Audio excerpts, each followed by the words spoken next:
From the OUTV Broadcast Center in Los Angeles, California, this is Brief News Brief, a brief look at today's trending news topics, proudly combating the thought police since 2016. Here's your host, James Heaney. I'm James Heaney, and this is your Brief News Brief. This week we've got Double the Double podcasts on Tuesday and Thursday. Alchemy, this per usual, releases its hilarity, improv comedy. Listen to it, subscribe to it, please review it as a personal favor to me. Secondly, special this week, I'm on Behind the Bastards.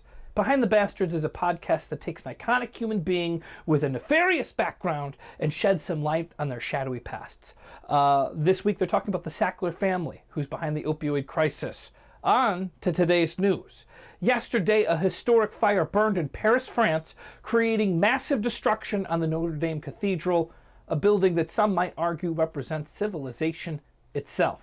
Authorities say that the fire likely started by accident. The cathedral was under renovation. Yesterday, the fire burned on for most of the night in Paris, but today the fire was put out and completely the smoke is leaving the sky. It's clear. And now the donations from around the world are starting to pour in for the reconstruction.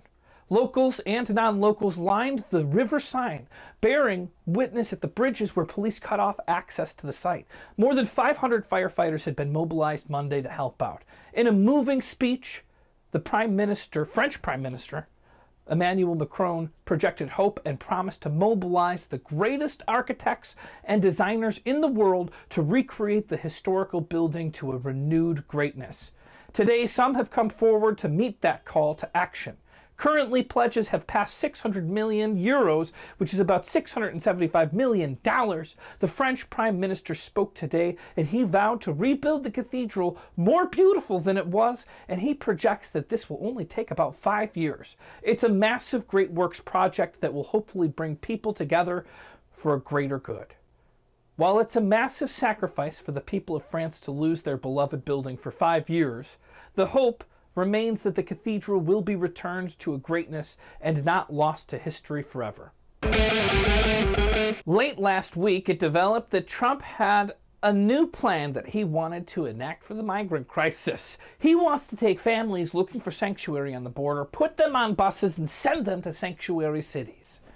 Last week was also super rough for the Homeland Security Department of the Trump administration.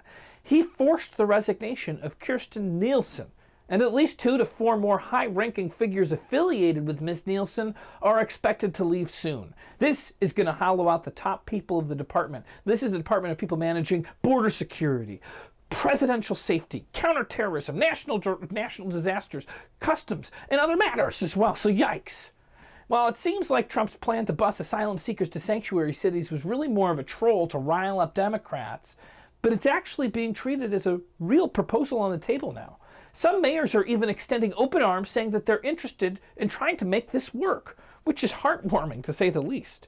But it's hard to think that just because you bus someone to a city that you think that they're actually going to stay there. You have no idea where they're going to end up afterwards. That's just one of the many, many logistical issues with the plan.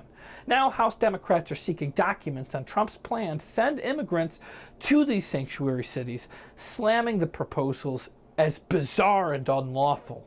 Bill de Blasio said Monday that he's going to fight President Trump in court over the proposal, calling it illegal.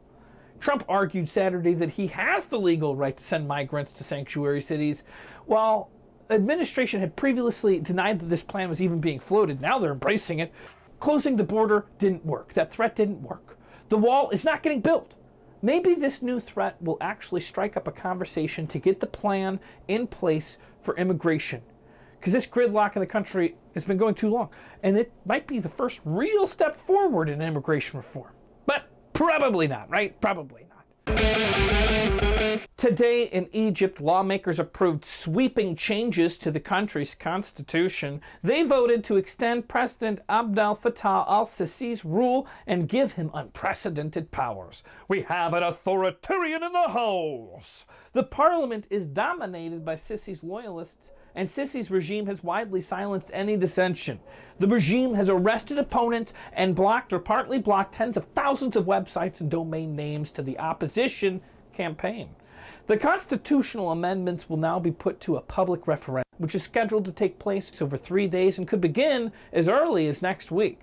If a majority of Egyptians vote in favor, it would extend presidential terms to 6 years. Sisi could remain in power then until 2030. President Trump was asked during a meeting with Sisi last week at the White House what he thought about what human rights groups are describing as a power grab in Egypt. Trump described Sisi as a great president, and he said he's doing a great job, Well, Sisi would also receive new powers to appoint judges as well as the public prosecutor, in effect handing Sisi control of the judiciary. I wonder why it is that it seems Trump borderline admires Sisi. Sisi is a retired Army general and Armed Forces commander. He became president in 2014, a year after he led a military coup that toppled Egypt's elected Islamist leader, Mohamed Morsi.